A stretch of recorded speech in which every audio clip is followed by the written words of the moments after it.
The next patch is already on the PvE, and there are changes that will shake up the meta. While playing the PvE on stream, I discovered many things that shocked me, and I'll share that with you now. For example, Yasuo will be getting reworked where his attack range scaling will be removed, although his AD and AP scaling and his base HP will be buffed to compensate for this. Also, the current meta legend will be getting a nerf where the Augment Portable Forge will now only offer 2 selections. There's a new Noxus portal that just seems to be a replica of Yordle portals, and Samira is receiving a tremendous nerf, where her base armor reduction is getting decreased alongside the fact that armor will no longer be able to go into the negatives anymore. But with this Yasuo rework, how will his itemization change? Is Samira Reroll a dead comp with these nerfs? Will the meta legend no longer be Ornn? And are there any other changes you should be looking out for? Well, yeah, there is, and it's Demacia! With all the information in this video, I'll also do a meta read, predict what players will be doing, and I'll show you a comp that will completely take over the meta before Riot inevitably hotfix nerf it. But before that, I want to say a few words. First off, thank you for subscribing to this channel. I recently hit a huge milestone of 500 subs and even got accepted into YouTube's partner program. If you're not subscribed, please hit that button as it helps my channel significantly. But thank you for making my dreams come true. So let's cover the Yasuo rework first. With the removal of his attack range scaling, RFC is now completely worthless on him, as he will dash to be in 1 hex of his ult target. So after this patch, you should never build this item on Yasuo. Conversely, these buffs to his AD and AP scaling mean that Titans and Hodge will be great items on Yasuo. In particular, Titans synergizes with his larger HP pool, and at max stacks, Yasuo will have to take more damage to lose the same amount of HP, as he will have more effective HP. Hodge is also great as it provides Yasuo with extra sustain, which is very useful when he has the enemy carries aggro. And they've also adjusted Challenger Crown to now give a Hodge, which is generally good on the Challenger board, but now it's very good for Yasuo. If I'm honest, I'm looking forward to this change, as RFC on Yasuo made him feel like this weird pseudo-assassin that was just stronger and more reliable than rogues. But of course, people enjoyed this build and will miss it when it's removed. So what do you think about this change? I'm very interested to know your perspective. I should also mention Samira, who as expected got nerfed, but these nerfs may have been extremely excessive. Unsurprisingly, her base armor reduction got nerfed, which greatly decreases the effectiveness of AP on Samira, and that's a good thing because she's an AD carry. But what caught me by surprise is the fact that it's no longer possible to have negative armor in this set. That's a huge nerf to Samira, whose kit could capitalize on that interaction. So Samira will be a shadow of her former self, but isn't that kind of fine? She is a 1-cost unit after all. Although personally, I still want Samira's ult to count as an auto, so she would be a far better user of Runans. If you want more information about how to play Samira Reroll, then check out my guide because that will be relevant for this patch. Moving on, there's a rework to Heimer's turret upgrade Repairo, where now the turret itself will become tankier with each count of this upgrade. Now, I'll be honest, I don't know what to think of this rework.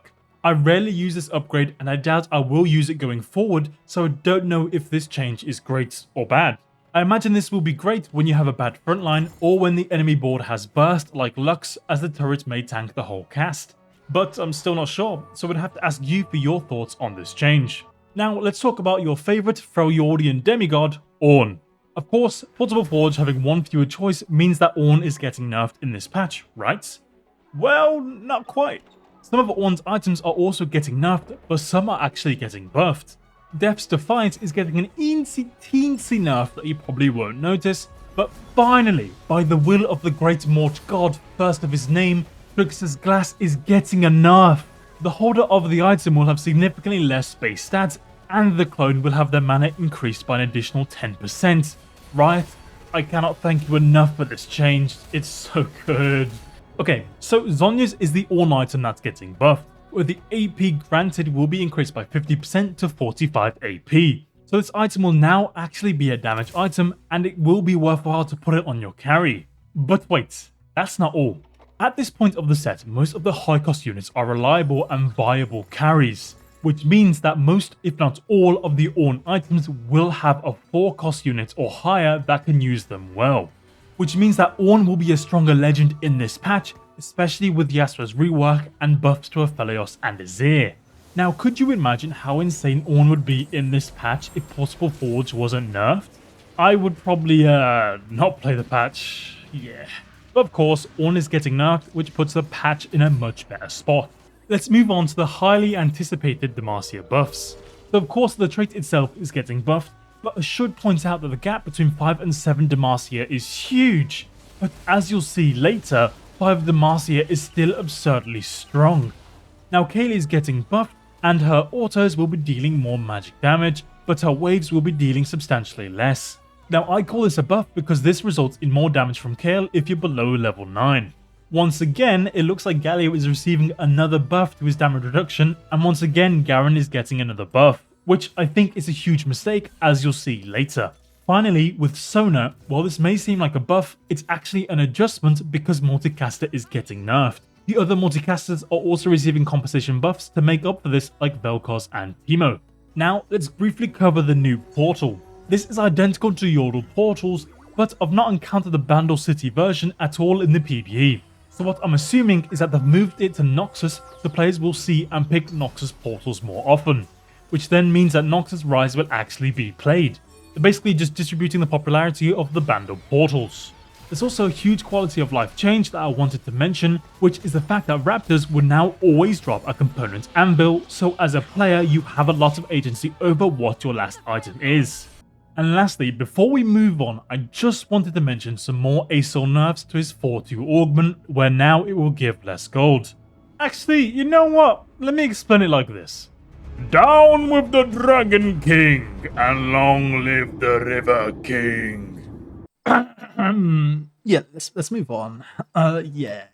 Okay, so how would the meta change in 13.16? Well, let's talk about the legends first. With the Ornn nerfs, players who weren't flexible around their selections will suffer, as they will only have 2 options, so they can't pick an item for the comp they're going to play. Rather, Ornn players will need to build a comp around their Ornn item. And as I mentioned earlier, there is a carry you can play around each Ornn item. So the hard forces probably won't be having a good time playing Ornn anymore, but the flex players will still be able to utilize Ornn very well. For Aurelion Sol, it will be better and more reliable to just use him to fast 8 rather than fast 9, as his 4-2 augment and many of the 5 costs are getting nerfed. I would highly recommend this guide from Kai, where he covers how to play Aurelion Sol like this. Anyway, I think the legend meta will quickly shift over to combat legends like Vlad, Veigar, but specifically Master Yi. Now there are some insane boards you can pull off around Master Yi, and in a moment I'll mention one that will take over the meta. But let's talk about RFC first. As an item, RFC will be a lot more scarce as the Challenger Crown no longer provides it, and one of the best users of RFC can no longer build it. This combined with the RE nerf leads me to think that 6 Challenger Yasuo will be stronger than 6 Ionia Yasuo.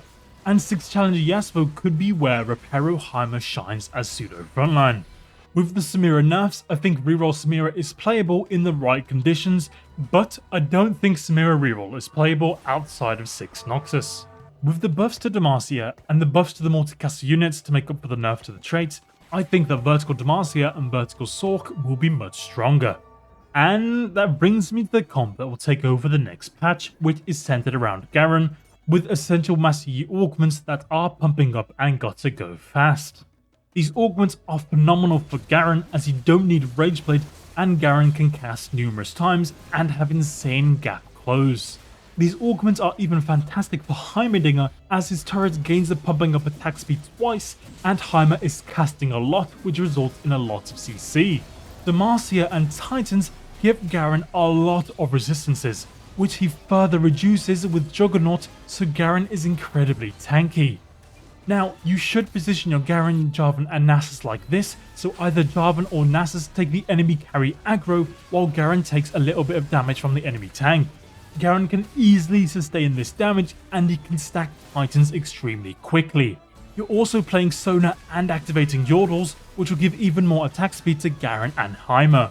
I mean, like, come on, this Garen 2 is strong enough to just roll over the enemy boards, so I am expecting this comp to get nerfed. I would recommend you play this comp while you can, and it may even already be strong on the live patch. I'll work on a Garen guide so you guys know how to play around this comp, and I'll aim to release it before the patch goes live, so look forward to that. But yeah, hopefully you found this video helpful. Oh wait, maybe it's will find helpful because the patch goes live next week? Whatever. Anyway, we're quickly approaching the end of set 9, so I'm prepping some videos for the mid set, so look forward to that. But now I'll pass it over to you guys. What do you guys think? What do you think about the Yasuo rework and the Demacia buffs? Will you try these comps in the next patch? Also, what do you think about these changes to Ornn, and how much will the meta and legend meta shift in the next patch? Let me know in the comments, and remember to subscribe.